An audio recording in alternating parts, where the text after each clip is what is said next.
What's up guys, welcome back to another video. Today's video, I'm going to be going over the Azerite traits for Subtlety rogues, and by that I mean just Subtlety rogue specific traits, so let's hop straight into that. Alright, so as most of you may know, in the expansion, we're going to be having this Azerite gear. So you get 3 slots of Azerite gear. You get the headpiece, shoulders, chest piece, and each piece has different traits, which is essentially the new artifact power grind that we'll have or that we had in Legion, right? So in the outer row here, you get to pick one option. I've already selected here the Subtlety Rogue specific trait. So the way it works is the outer rim of the piece of gear has 4 options. One or 3 of the options is for each spec that you have, and then the 4th option will be a random trait that is from based on the area it came from. So this one was from Vol'dun. It's got some random effect. This video is not going to be focusing on these traits. We're just simply focusing on all the different options we have to pick for these Subtlety Rogue traits. And so these traits all stack. So if I can find 3 pieces of gear, for example, with this Knight's Vengeance trait, then my Nightblade will increase the damage of my next Eviscerate by 537.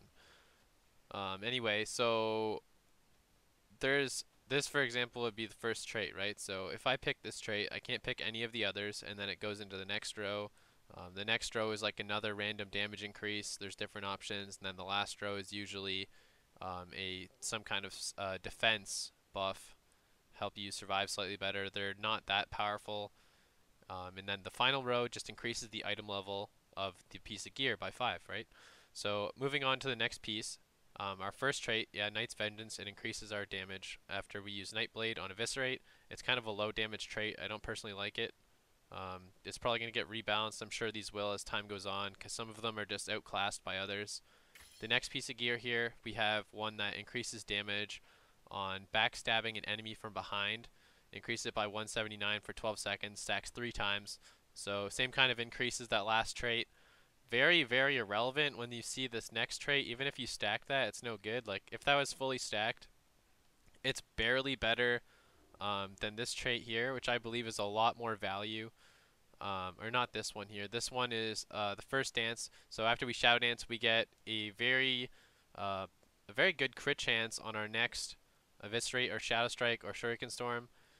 And between that and Phantom Assassin, you have a very high crit chance, so it could be viable to have one of those traits, but I think that I prefer things that are more passive and always active. For example, one of the traits I have on here on my headpiece, this is one of my favorite ones. It's called Inevitability, and basically your Backstab and Shadow Strike deal an additional 455 damage and extend the duration of your Symbols of Death by 0.5 seconds. The second part is not that relevant, but you can stack these traits. So I can have one of these in my headpiece, one in my shoulders, and one in my chest piece, which gives me a very, very nice damage increase to my overall backstab and Shadow Strike damage. For backstab, I would say that's probably like a 25% increase on its damage, which is pretty nice. And for Shadow Strike, it's a little bit less, some like 15% more damage or something, but regardless, definitely a notable damage increase, and that's why I decided to go with these things. I tried another build too that was very proc based, but that's not currently what we're focused on. It's another Subtlety Rogue video for the future for sure. Try and proc stuff. And anyway, back to these traits. There's another random one here. Sharpened Blades makes our auto attacks increase the damage of our next Shuriken Storm or Poison Knife by 54. Stacks up to 40 times. Even if you stack 3 of these traits, it's still not good enough.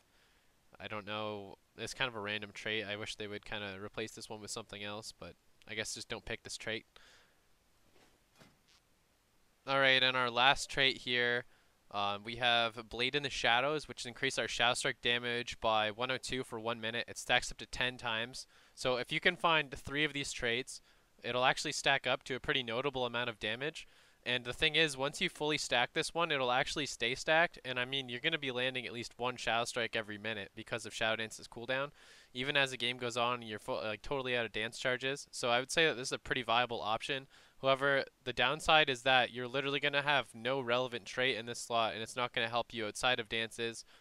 So if you're in a comp where you're actually going with just Kidney Shot outside of dance, then I mean this trait's not really going to help you as much as the other Inevitability trait. But anyway, this is definitely a good trait because when it, yeah, like I said, when it does get 10 stacks, it does stay stacked and it doesn't just fall off, which is nice. And that pretty well covers all of the subtlety specific traits. Just to give you guys an idea, think about what's going to be the best build for you, what's going to fan out and actually be the best build, how obtainable this gear is going to be, which is part of the worry for me. I tried to make a set that was just built on PvP pieces. It's not terrible. You happen to get one inevitability trait, one blade in the shadows trait, and then the last one has a proc for 600 agility or 631 agility for 10 seconds.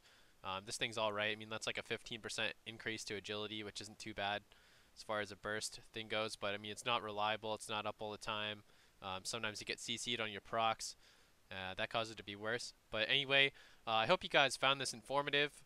Not really a guide at this point. I will try to make a guide in the future as to what you should take and stuff like that once I've practiced with them more often and the meta kind of flushes out. We see more of the pace of the game once some balances come in. But anyway, please don't forget to like that video if you thought it was good. Consider giving me a comment. Let me know what you thought. Subscribe if you want to see more, and we'll see you guys all again next time.